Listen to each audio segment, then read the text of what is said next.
I apologise, I'm in my Disney pyjamas looking like a homeless person, but I don't come to TikTok to look all glamorous. This is my real life at the minute, and this is me just living it. Today's topic is going to be a little bit more difficult, so trigger warning. We are going to talk about marital/spousal grape, minus the G. So specifically marital, so they have to be married.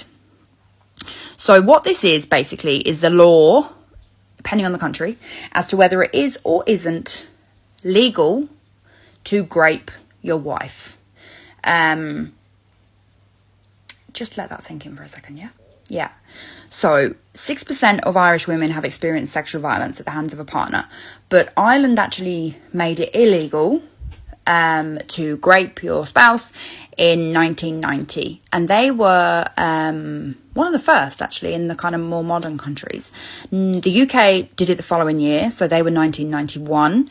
The US, the laws started being passed in 1975. The guys in Nebraska are absolutely slaying, and they banned it in 1975, sorry. But the rest of the country didn't follow suit straight away, and it took up to 1993 for the whole of America to have a law against spousal grape.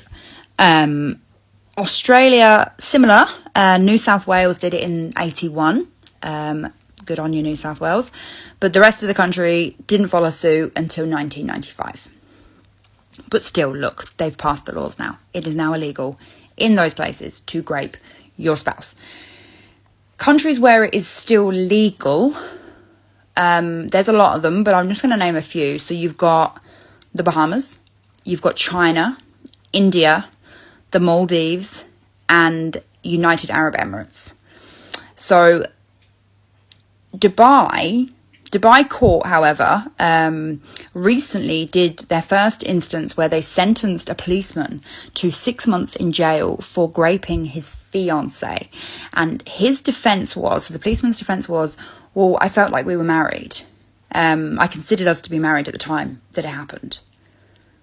And he thought that was going to be okay for him to get away with it. And to be fair, prior to that, he probably would have.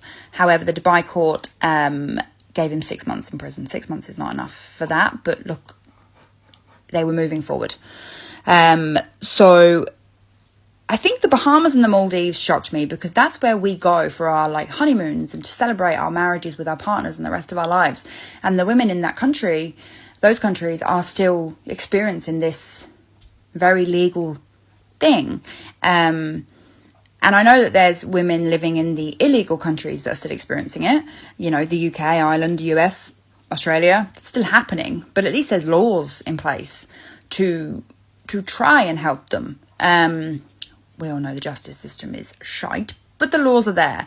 But in, China and India, huge countries that are so advanced in so many ways that they still have something like this be allowed. I just hope the rest of the world eventually moves forward and sees that this is not okay. And, the fight that the American women are having at the minute with this whole, your body, my rights, and just all of that is just horrific in this day and age, especially, again, in a country like America that is so advanced and then it's going backwards.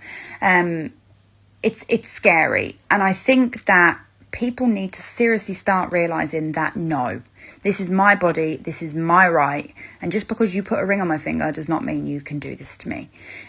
So yes, today's topic was a little bit more difficult to talk about, and isn't something I want to touch on too much going forward, but it is something we're just going to have to speak about. Unfortunately, uncomfortable conversations sometimes have to be had, and this is very much one of them uncomfortable conversations. So, kitchen is clean. I'm going to bed happy. Thank you for watching.